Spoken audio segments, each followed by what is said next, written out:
Hi you guys. So in this video I'm going to service a Rochester Monojet. It's of a Chevy. I think this is from a Chevy pickup. I'm not quite sure.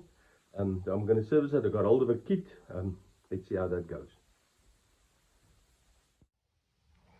So this is the carby. As you can see, it's been abused over time. I'm not going to be able to do anything with that. Don't want to crack or break it. It must stay like that. I'll see how flat the surfaces are there. There's some threads missing. I put the wrong bolts in. I don't know, maybe I'll retap that. We'll see how that goes. There's also incorrect bolt. So there's been quite a fair amount of abuse on this carby. But I'll take it apart and see what we can do with it. So I've managed to get hold of this kit. Walker products from America, from the USA. There's quite a bit in the kit, so we'll see how that goes. So whenever you service something like this, it's always a good idea to have a tub, and then all the screws that you take out, you put in that tub, and when you're done assembling, in theory the tub should be empty. Anyway, I'm not going to bore you unscrewing all these screws. So I've taken all the screws out, and that's the top removed. You can see here how they damaged that. Completely over tightened. I don't know how that happens. Somebody's tried to flatten this. We'll have to check how flat that is.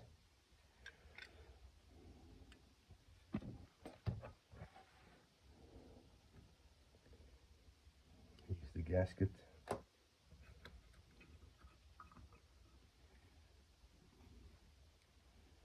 That seems okay. There's a lot of gunk in the carby. We'll have to put that in an ultrasonic cleaner. And then this needle was completely misplaced. I don't know if you can see there.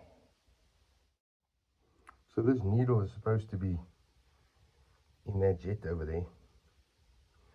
And as you throttle, it's supposed to move up and down like it does.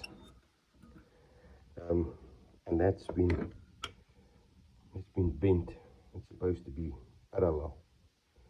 So I'll fix all of that, get the needle where it's supposed to be.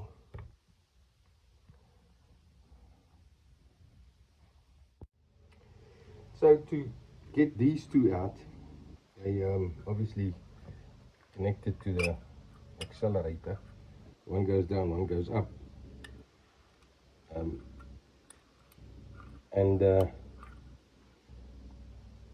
They connected to that little link over there. So to get them out, you've got to just undo that and unhook those links. Just hold them in place, and then simply undo that.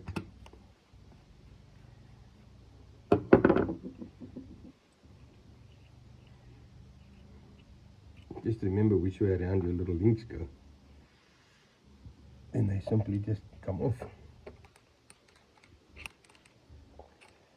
like that. And then that one hooks out, and that's it. Now the rest can come out.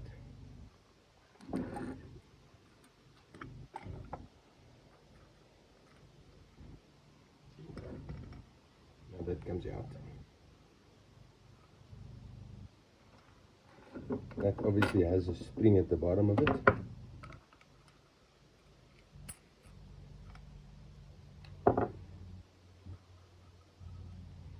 And I'm going to bend this straight before I put it back, obviously. And then this piston also has a little spring at the bottom, and that's how that comes out. the bottom there is a little non-return. I'll pop that out just now. I'm not going to bother with that now. I want to just test and see if it's working. I'll put a new I-frame rubber on here and just see how that works. So you get this tool and the little seal in the kit, and to replace it you simply just pull that back, clip that out, and then release that spring, and then there's a little spring inside there that you've got to take off without damaging it, obviously.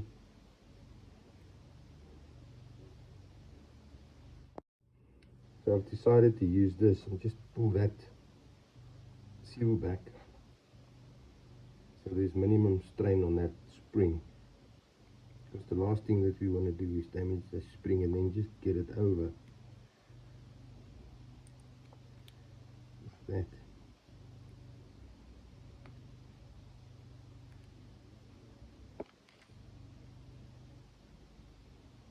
And then pull that off.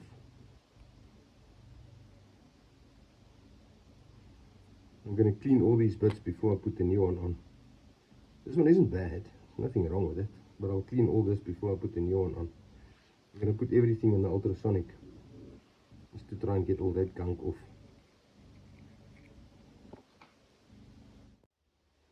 Next thing, I want to remove the needle and seat. This is a 3/8. With any luck, it wasn't actually on tight. It'll just come out. We've got a new one. I'll put the new one in once this comes out the ultrasonic cleaner.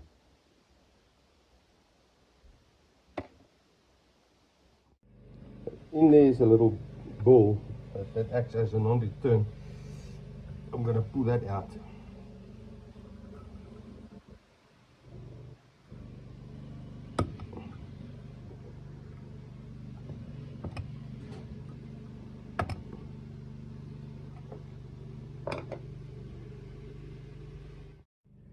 So on the side of it there's a little dent there, and that allows you to put this little screwdriver in and just pull it up like that. You get the new spring, and then inside there must be a little ball, and there's the little ball. You can see this has seen better days. We do get a new one. I'm going to put all this through the ultrasonic, get it clean because it's quite gunked up. Look at that.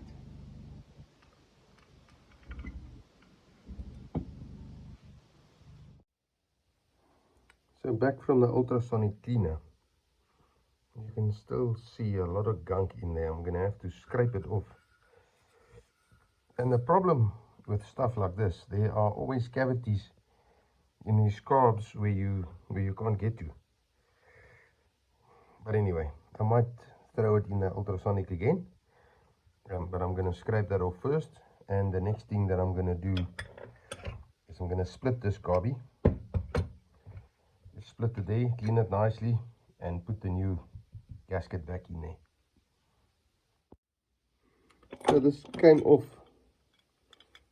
nice and clean. I'll just clean that up a little bit, and everything looks okay. It looks like that was damaged there a bit. The old gasket looks okay, but you can see there that it was damaged in the past.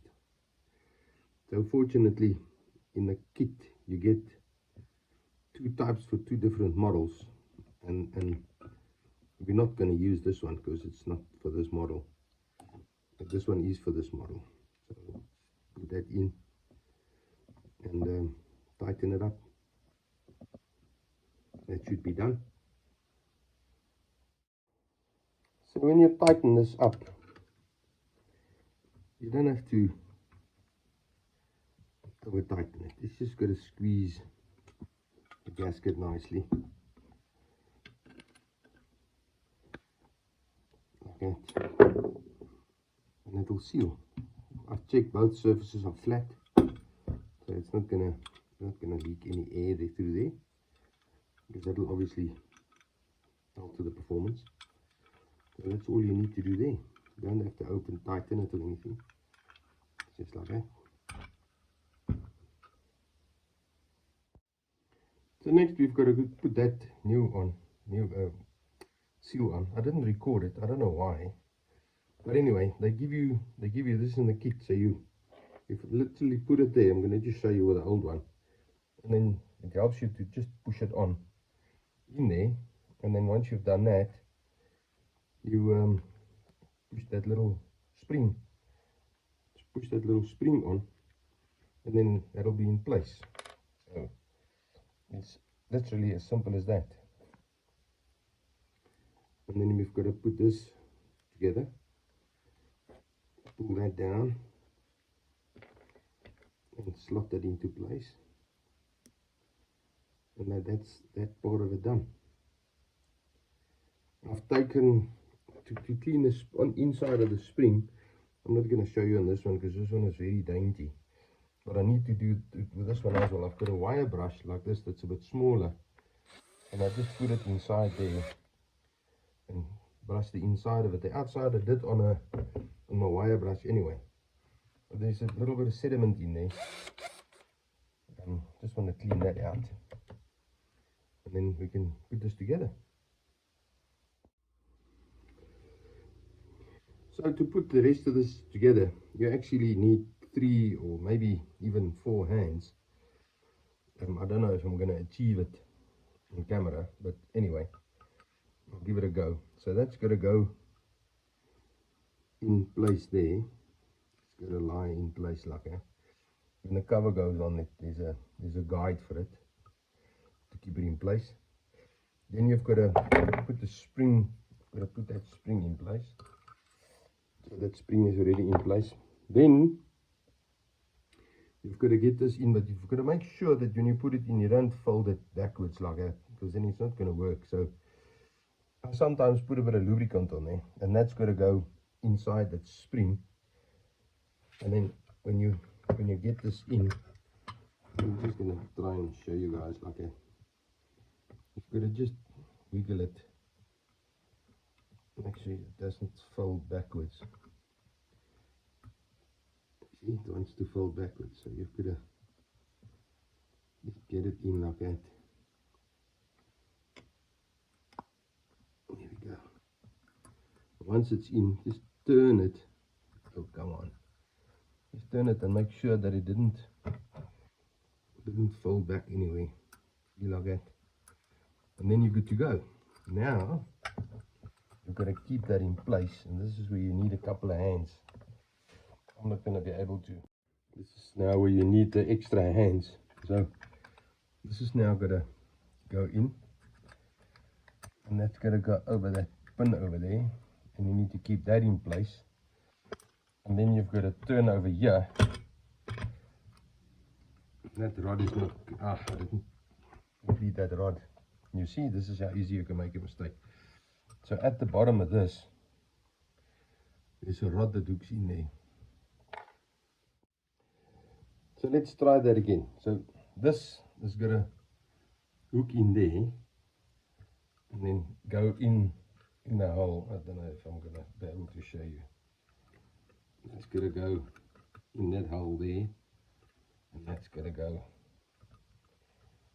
in that hole there, and that's going to go inside the jet. So with any luck, it's got to hook like that. So that's going to be inside the jet. And then if you look at the bottom, the pin is going to stick out over there, because that will push and drop this up and down like such. So okay, let's try that again. If you are someone that lacks patience like myself, you shouldn't try this at home, because you're probably gonna just get angry with yourself. But anyway, so now we've got to put all that back. So that one it's going to hook. Like you see, you need extra hands here. That one has got a hook there, and that one is going to, with any luck, got a hook there.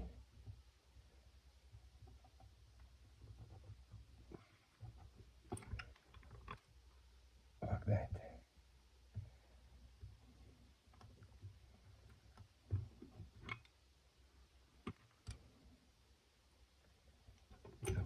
That's got a hook in first.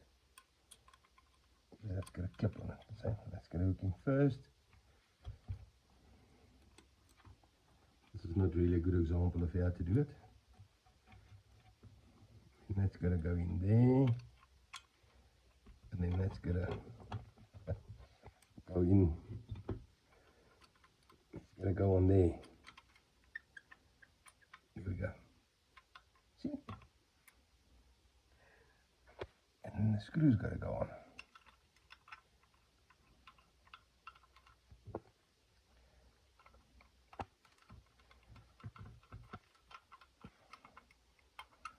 And if we did this correctly, this all should work now. And it does. So now when we accelerate, we're squirting fuel, hopefully. We'll test that just now. And we're lifting the main jet pin to allow more fuel to come through.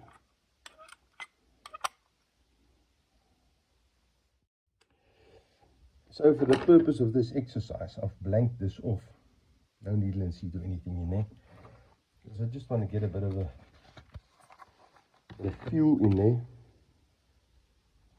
And if that's not in there, it's not going to work.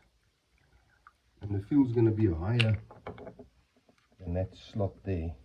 That's what lets fuel into the pump chamber. It should be enough. And then we've got to put that ball in. So they gave us a new one. I'm going to put the ball in there, and then I'm just going to, oh, you see, it's already pumping. So the accelerator pump is working fine even without the spring. So that's cool. See there. So now we can put the new spring in and that little T bit. So there's the new spring. And there's the new T bit that they gave us.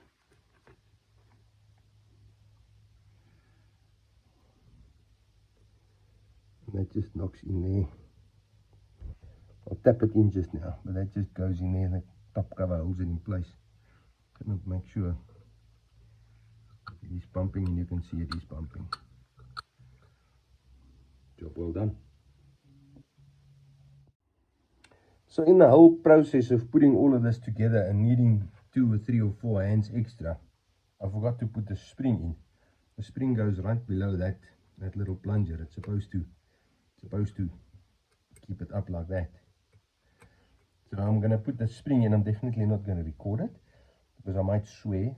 So I'm going to strip all of this and put this back in and then put everything together again. So now it's time for the needle and seat. This one came with a little clip. If I can just grip it. Came with a little clip. I must figure out how that goes together. I think it's like that. I'll figure it out. Oh my days.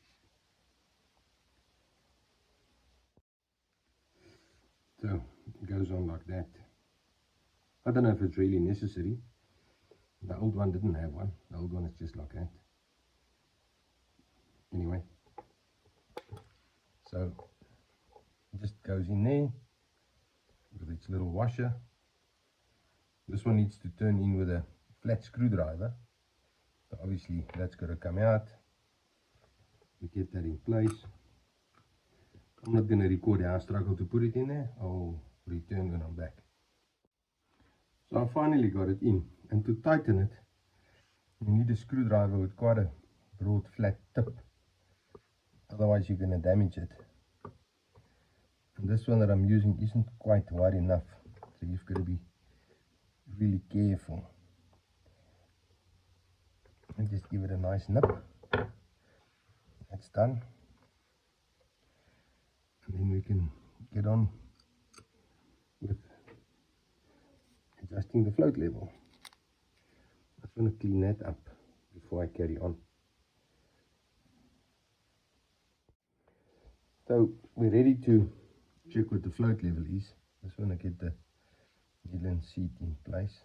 So that'll hang there. And then that's got to go in.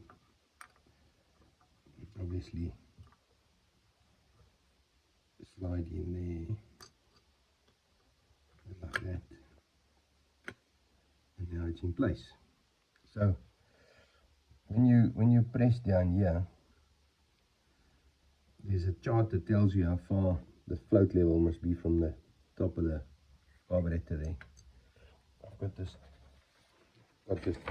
found this chart online, and according to my model of this carby, it's a 1/4 inch at 6 millimeters, and I can see that it's way too low, so I'm going to adjust that.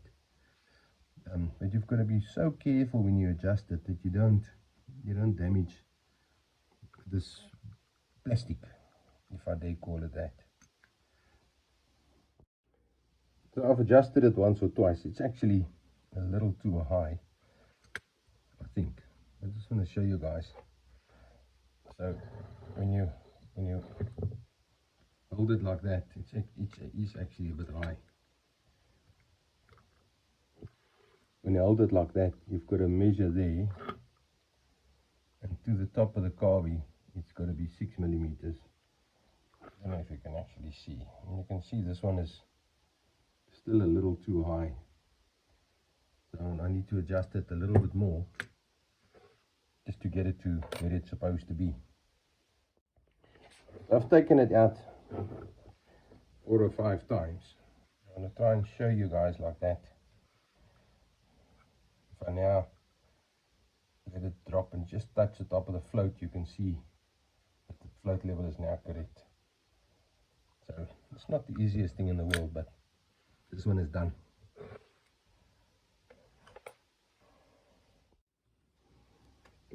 So this carb top was damaged quite a bit.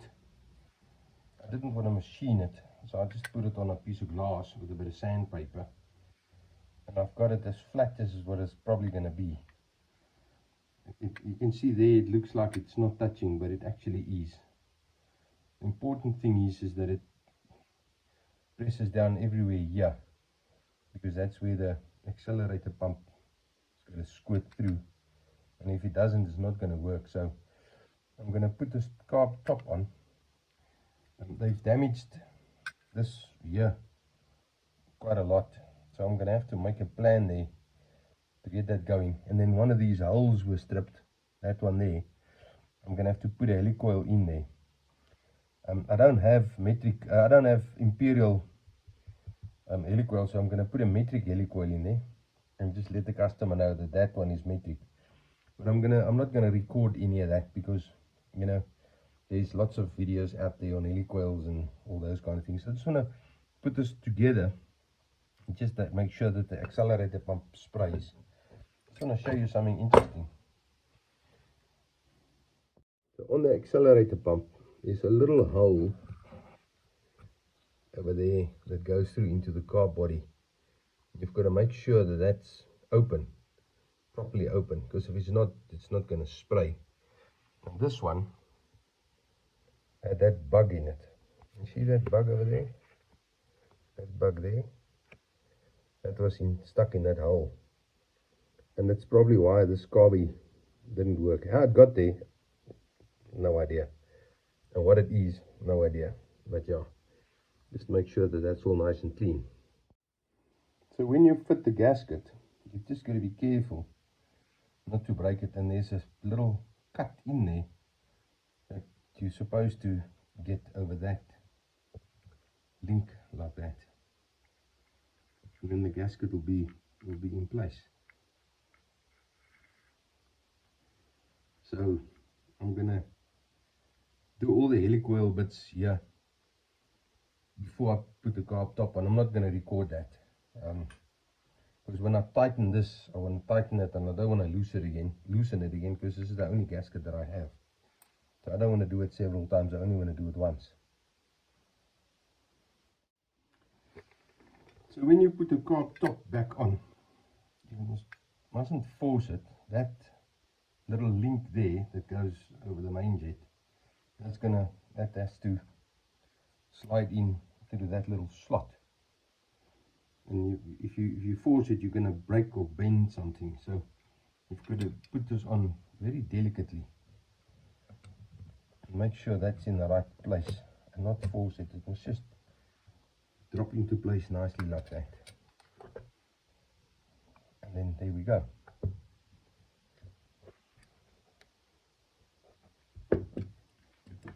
Make sure everything is nice in place.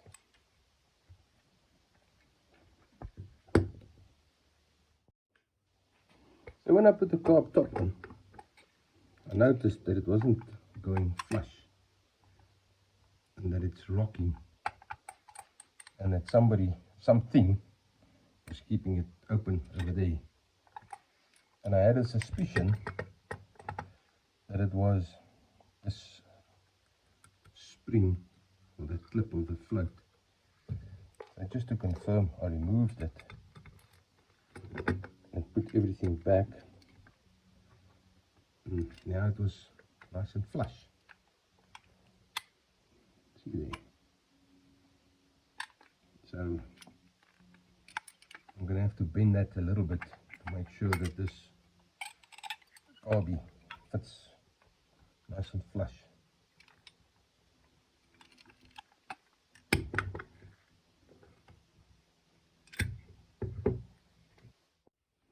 So I've put the carb top on finally. I've had to cut off about 4 or 5 mil of each of these screws because they were bottoming out, because the carb's top was so damaged. You can see how that one was being down. But now it's important to check that it seals here where the accelerator pump is, and you can see it is sealing, there's nothing leaking. And when you look inside the carb, you can see that it's squirting. Let me just find my torch. There we go. Now you should be able to see.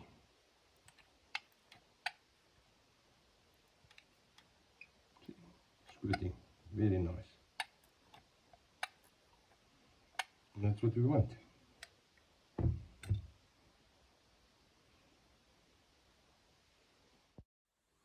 Anyway, that's the basic service on this Rochester carby. I get a lot of guys, especially here in South Africa, that say they want the adapter, they want to put a 38 Weber on. And I usually say to the guys, just stick with your original carb. It was designed for that vehicle, it's jetted for that vehicle. Give it a good service and it will work. This one is not complete.